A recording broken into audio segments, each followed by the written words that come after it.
আমার উম্মতের মধ্যে কিছু মানুষ মাদক দ্রব্য পান করবে, সবাই না, কিছু মানুষ মাদক দ্রব্য পান করবে, এবং সেই মাদকের নাম তারা পরিবর্তন করে খাবে। খাচ্ছে না মানুষ এখন? মদকে মদ বলছে না। এই যে তোমরা টাইগার খাও কেন, স্পিড খাও কেন, এগুলোর মধ্যে অ্যালকোহল নাই? দিব্যি বাচ্চাদেরকে এগুলো খাওয়াচ্ছে অনেকে, দেখা যায়। আপনি কি পাগল হয়ে গেছেন নাকি? এগুলোর মধ্যে এমন ক্ষতিকর উপাদান আছে যেগুলো দিয়ে মানুষের কিডনি ড্যামেজ হয়ে যায়। দিব্যি রোজার মাসে রমজান রোজা খুলেই একেবারে সিগারেট হাতে নিয়ে একদম এগুলো খাওয়া শুরু করে। এগুলোর মধ্যে মাদক দ্রব্য আছে।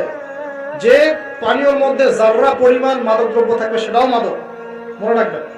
স্মোক করো, স্মোকটাকে অনেকে মাদক মনে করে না, তাই না? স্মোকিংটাকে অনেকে মাদক মনে করে না, মনে করে মাকরু মনে হয়। মাকরু মানে কি? মাকরু মানে কি ভালো? মাকরু মানে কি? মাকরু মানে কি? কোরআনে সূরা বানু ইসরাঈল খুলে দেখেন, বড় বড় কিছু পাপের কথা মেনশন করে আল্লাহ পাক বলছেন এই পাপগুলো ছেড়ে দাও, এই পাপগুলো আল্লাহর কাছে মাকরু, এই পাপগুলো আল্লাহর কাছে অপছন্দের পাপ। এটা কি মাকরু মানে কি জায়েজ করে নেওয়া? সিগারেট খাওয়া বন্ধ করেন, ওয়াদা করেন আমার সাথে যে আজকে থেকে কোনদিন সিগারেটে হাত দিবেন ইনশাআল্লাহ। কোন প্রকার এইসব টাইগার মাইগার স্পিড স্টে খাবেন, এসব ভালো জিনিস না। ভালো কিছু খান না, ভালো কিছু খান। আর অনেকে দেখা যায় যে জর্দা খাওয়া শুরু করেছে। কেন?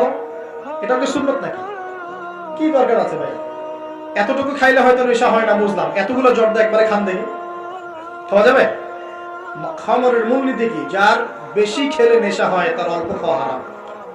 মনে করেন এখানে যতটুকু পানি আছে, এতটুকু খেলে, এতটুকু মাদক খেলে কারো নেশা হচ্ছে না, কিন্তু এতটুকু খেলে নেশা হচ্ছে। তার মানে কি এতটুকু খাওয়া জায়েজ, এতটুকু খাওয়া হারাম, নাকি পুরোটাই হারাম? এটা বোঝার জন্য কি মুফতি হওয়ার দরকার আছে? আপনি বুঝতে পারছেন?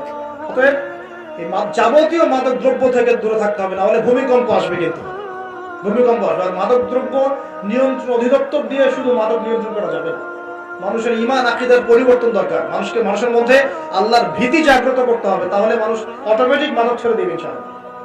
আমরা কি যুবক ভাইদের কাছে ওয়াদা নিতে পারি ইনশাআল্লাহ তাআলা জীবনেও কোনোদিন মাদক খাবো না, জীবনে কোনোদিনও মাদকের ধার কাছে যাবো না ইনশাআল্লাহ। আল্লাহ পাক সাক্ষী থাকুন, আল্লাহ কবুল করুন, আমিন। প্রিয় ভাইরা, এটা নবীজি বলছেন লা ইয়াশরাবান্না নাস মিন হাযিহিল উম্মতি খামরুন, আমার উম্মতের কিছু মানুষ খামর মাদক পান করবে, ওয়া ইউসাম্মুনাহা বিগায়রি ইসমিহা, এর নাম রাখবে ভিন্ন, অন্য নামে ডাকবে, মাদক বলে ডাকবে না। রাস্তাঘাট, ব্যাংক ব্যালেন্স, অফিস আদালত সব জায়গায় নগ্নতা বেপরদামে চলে গেছে। রাস্তাঘাট, বাস, ট্রাক, যেখানে যাবেন সেখানে। কোথায় ডানে তাকাবেন ডানে, বামে তাকালে বামে, সামনে তাকালে সামনে, পিছনে পিছনে। মেয়েদেরকে নিয়ে আমি কালকে লেকচার দিব ইনশাআল্লাহ। ওদেরকে অনেক কিছু বলার আছে, অনেক কিছু বলার আছে। কারণ সমাজের একটা বড় ক্ষতি হচ্ছে এদের কারণে, সমাজের একটা বিশাল ক্ষতি হচ্ছে বেপরদা মেয়ের কারণে।